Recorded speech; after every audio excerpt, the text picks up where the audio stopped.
All right, good morning, trade pros. Welcome to our morning market update today. Welcome to our trading room as well, who's also live with us.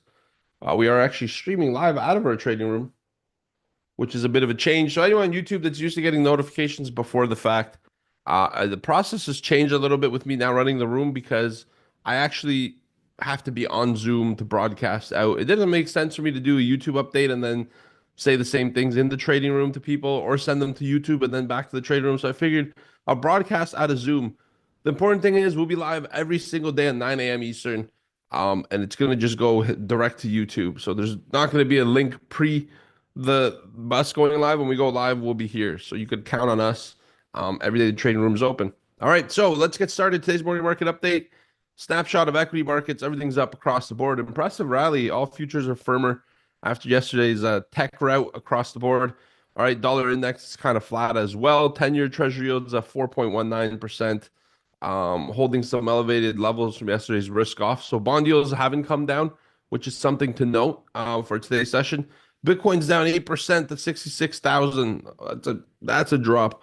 Ethereum's down 10 to 1.9% K, down 10% to 1.9 thousand. All right, gold up 1.6% to 4,900, stabilizing a little bit, but it is up on some geopolitical uncertainty. So looking at assets, they're trading as if though risk is on, but the equity market is trading as if though risk is off. It's the first cautionary note you're going to get for today's session. All right, something's got to give, and it's possible this divergence continues, but it's more probable that it doesn't and it closes off. All right, so what are the major impacts this morning? Amazon. Holy moly, Amazon craps the bed. It was down 10% yesterday after earnings. This morning, pre-market down 7.7. It's come off the lows a little bit, but it beat on Q4 revenue. Imagine making $213 billion, all right, which is 2 billion, 2.4 billion higher than, no, sorry, 2 billion higher than the 211.4 billion that was expected of you for one quarter, making $211 billion. And shareholders of your company deciding, bah, I'm going to sell this crap. This is a problem that I am signing up and I wish to have in my life at some point. I want to have $213 billion and disappoint people that I didn't make more. All right. Problem is, I have a great wife that would never really be the one that gives me the pressure. Maybe my kids. AWS growth was 24% higher versus 21 expected, beat in their cloud division as well. But here's where the miss happens. Massive guidance miss on CapEx. So they're getting drawn into capital expenditures and spending just like AI stocks. Their CapEx was 200 billion for 2026 versus 146 billion expected. The difference with Amazon is when I drive around in Florida, I see Amazon trucks everywhere. I see Prime trucks littering the streets. So I think the difference with a company like Amazon is they're actually spending money on real things. It's not like a data center where if nobody uses AI, all of a sudden these warehouses just go cold and just collect dust, a whole bunch of computers. They're investing in real infrastructure. They're investing in their own distribution networks. So to me, it's perplexing. I think Amazon is one of those stocks that like just buy and hold forever. Like Amazon's going to be here for a long time, and the sheer amount of volume they make or they do on a annual basis is crazy. That's almost $1 trillion, $213 billion for a quarter. But it's Q4. That's their high quarter because of holiday season. Anyways, that's Amazon. It's down. It's not great. Risk off tone from yesterday. We had poor U.S. jobs report, obviously. Some dovish data out of the Bank of England. Tech AI spending concerns, though, led the session yesterday on the weakness. We'll talk about that a little bit more.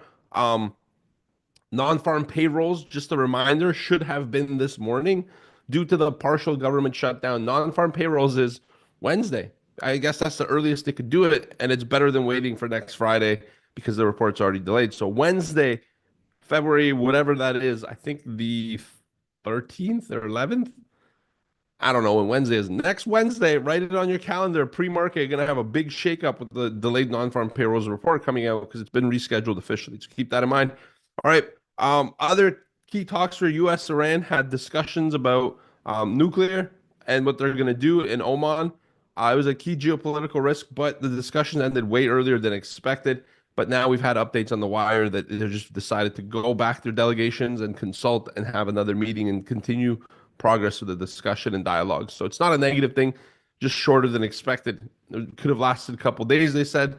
They probably ran into something that's structurally and materially that they disagree on, that they're trying to figure out how to move past. I don't know. I wasn't in the room. I'm just assuming. All right.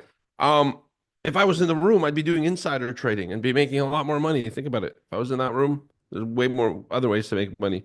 All right. So the software sell-off. I want to talk to you about this. This is kind of fascinating. It's now in its eighth day officially. It snowballed into $1 trillion tech bust. We wiped out $1 trillion of value in 8 days. All right. And retail traders played a part. They're sold a lot. I think sell side stops getting triggered on long positions. U.S. software as well is as an industry is now 30% below its October peak.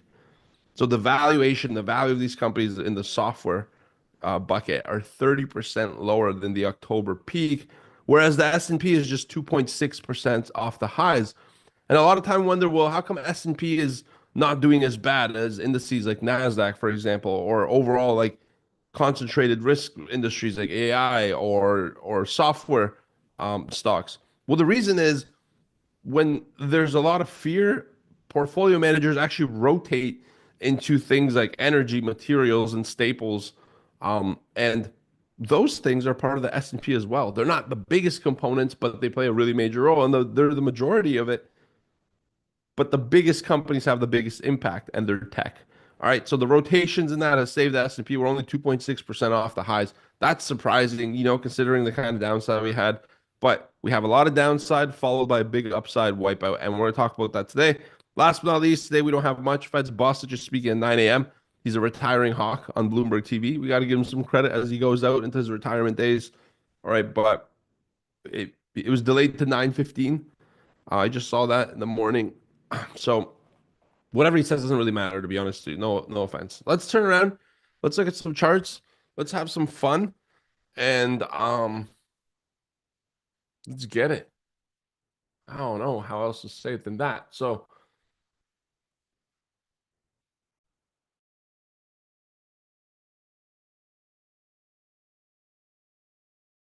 one second. My son has asked me a question, and it's very important that I help him out. Yes, son. Let's go. The solar panel one isn't working in the sun. The solar panel one isn't working in the sun? No. Guys, what do you think that could be on YouTube? Why is the solar panel one not working?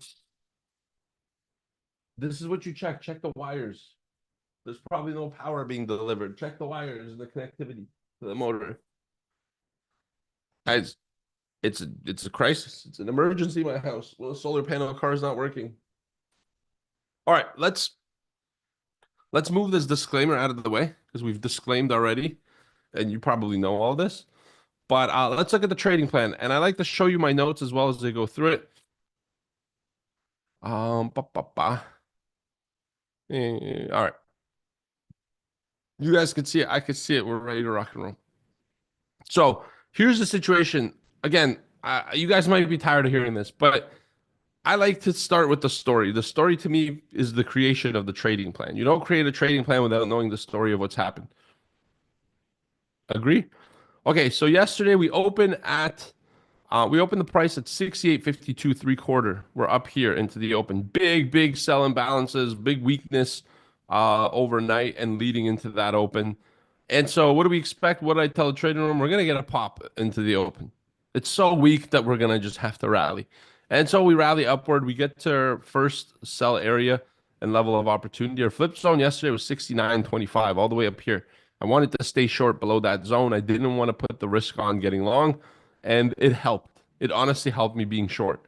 Today, the flip zone is going to be the 90. It's kind of yellow, but you can't see it because it's already pink with all the sell imbalances. We're going to clean it up today, but I just wanted to leave them there for reference so you see exactly why that's the flip zone. A lot of selling happened into these 90s, and so I'm using this as the flip because if you look at it, once we break the 90, we take out a new high and we start to get bullish structurally. Whereas right now, yeah, we had a nice rally off the lows. Yeah, we went in and formed these lows, but we still haven't taken out a peak. We're not at a place where we could run some really big buy stops. We're just sort of recovering the sell, and we could be loading up for another one down. I don't know if it hits a new low or not. That's the big question everyone's looking for. doesn't really matter because if we get down all the way down there, then your day is done. So by the time we find out, we get paid. So prior day high yesterday gets set at 81 quarter. That was the level we had on here for ages. It's the nice part about trading the downside is your levels don't have to be new. They just retest the old ones. So this level held twice. Down we go. We got an opportunity to short a little bit, not as much as we wanted. And the real break for us was break below the overnight lows of yesterday's session, which were at the 50s. And then that trade kind of paid us off, and that was the day. Sorry, here. And paid us, and that was the day. So look, yesterday was a bearish session. From the overnight, from rather the prior day high of 81 quarter, we went all the way down. We went all the way down to 67.85. All right, into the low, and then we rebound and rally to close out the session at 68.20. Okay, that's 96 and a quarter points, 2.115 million volume. That's what happened yesterday. Now let's look at the overnight story because the overnight story is pretty fascinating in itself. The big sell on Globex is reopen. Here, see, so this is yesterday's day. This is Globex now. If you could split it vertically, it would look like this.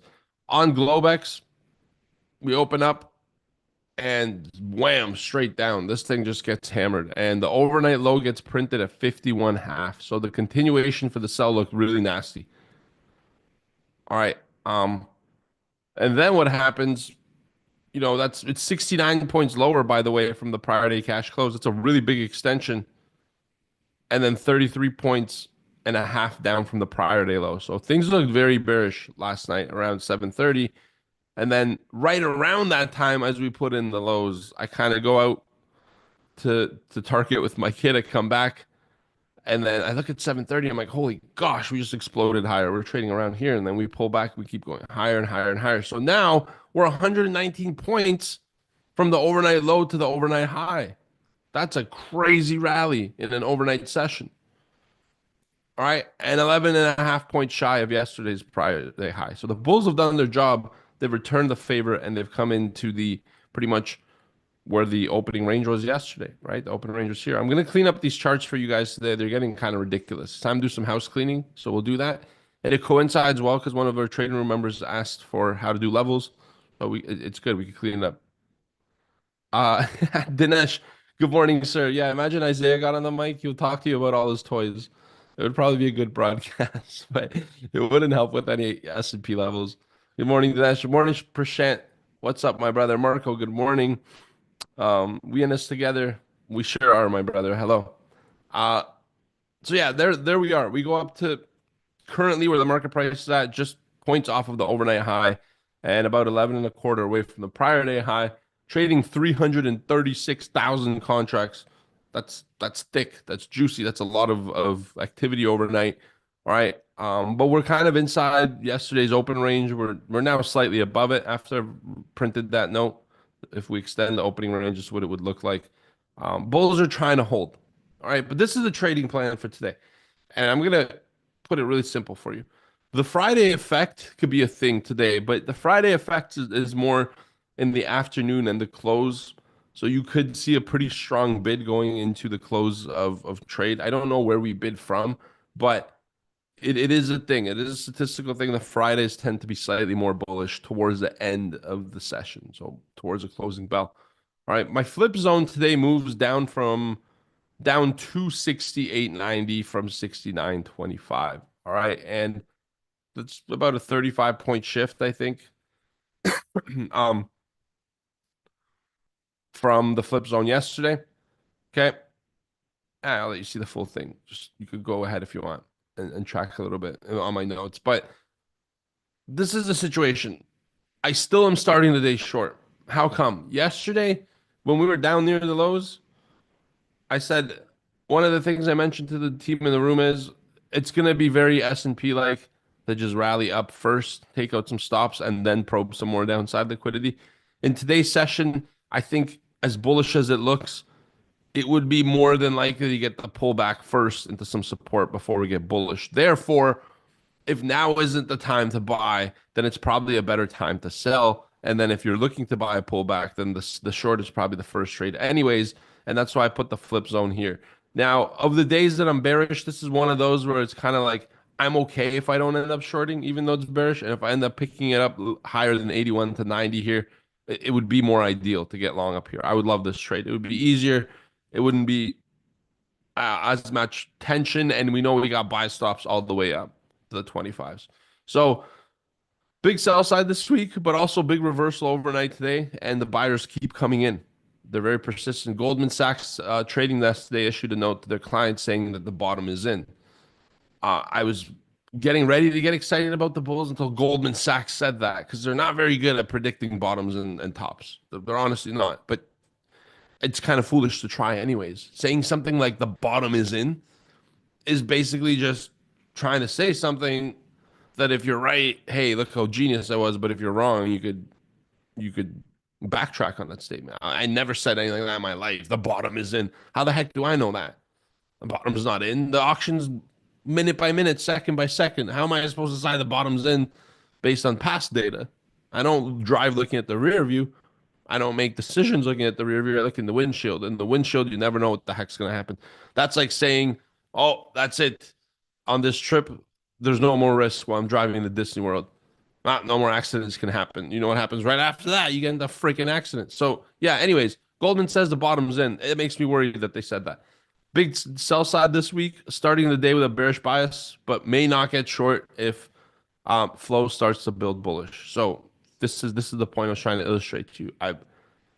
I like the bull. I give it credit. I still want to sell it first. And I'm going to look very closely in the morning session on the auction, because I do think we'll get some sell side first and then decide from there where we go. But below the 90, 68, 90, I want to try to stay short, because I think those are the last shots for the shorts. And I want to be on the team of the trend, not the team of reversal, trying to bottom pick like Goldman Sachs. Because bottom pickers get smelly fingers. All right. It's going to be a tricky session. This is why the overnight low is less than the prior day low. This is great. You want to see this for an extension type of day and a trend day. All right. Um, so but the price is kind of close to the high. So what you're seeing here is volatility. All right. If the price currently was below the prior day cash close, then we're geared up for a nice sell. Maybe run some buy stops down we go. But the bulls have done more damage than I would like to see for a strong sentiment to the downside. This last move here didn't really need to happen, right? If we're going to be firmly bullish, it could be a tricky session. It's Friday, the markets are volatile, and this week has been trickier to trade to begin with. And we all know that, and we would probably agree. All right. Bulls have done a good job rallying, but we're dead smack into big resistance overhead. You got the 75, 80 area, you got the 90. This level here isn't going to feel like 15 points. It's 15 points quantified, but it's going to feel like 50 points to break. All right, because it's not going to be we just go through. You're going to see some resistance, some chop here, some big orders one way, big orders the other way, probably run some sell stops and explode higher if we do go. All right, so that's the play. The plan is this: long above 68.90 only. Anything long below that to me is a fade. Target 69.05 is the first level. Big order flow level there. 69.25, pretty big order flow level there. 69.45, pretty big price action level there. And then 45 and 65, and then that would be the extreme end of it. I mean, if we get to 65, 69, 65, that's 100 points after 100 points. You know what I mean? It is Friday, but that would be impressive. Below the 68.90, looking for a short bearish continuation on reopen. Targets down would be the 68.50, 68.20, 67.85, and then 67.50 one half, because that's overnight low, and then new lows. I don't know if it happens, but I will tell you today's range could be 100 points from low to high very easily, and there could be some fireworks. So be careful. Stay nimble, stay light, and rely on order flow to help you. Rely on the auction to get you the real-time opportunity, and also rely on your order flow levels to tuck your orders behind so you could get risk off as quickly as possible. Let me look at some of the comments. Bro, I've been studying trading 5 months, ended up with SMC, supply, demand, and Wyckoff schematics. Is this what you're doing? Is this what you're doing worth more?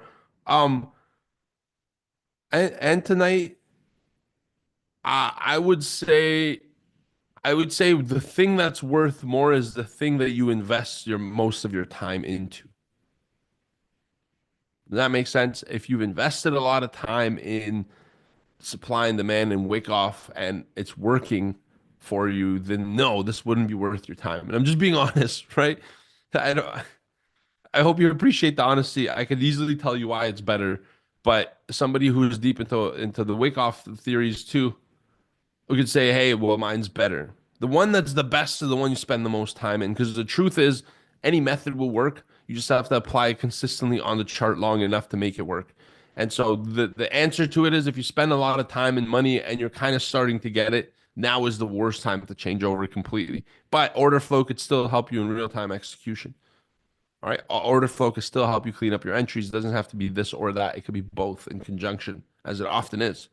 Um, I don't even the auction market theory, right? Prashant says I trade AMT and price action. I use price action for more than TPA does, but you got to make what works for you work. There you go. Boom. Prashant stamped the same thing. And I'll tell you, even people who trade auction market theory and volume profile levels still have the question of where do I enter? And then those ones that do well with it also use order flow for their entry dynamics because, okay, your initial balance is 50 points and your level is 38 points wide in your composite volume profile. And it's fantastic. The market might stop somewhere there and give you support. Where the hell do you get in?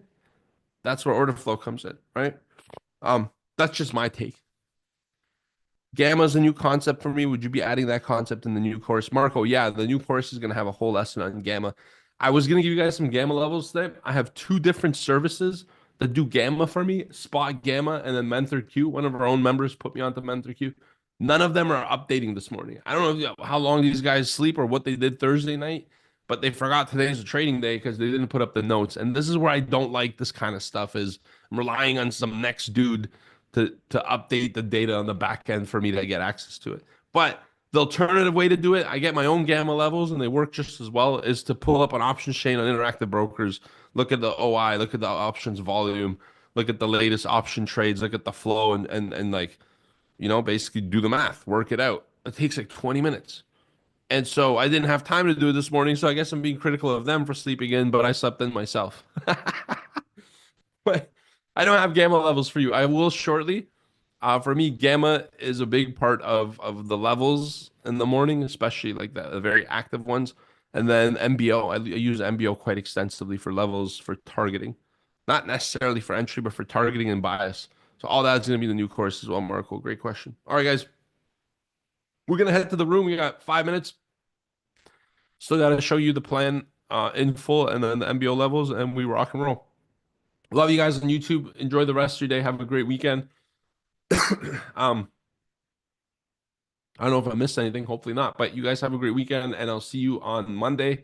Oh, I did miss something, guys. In the trading rooms, bear with me while I make this quick little pitch here.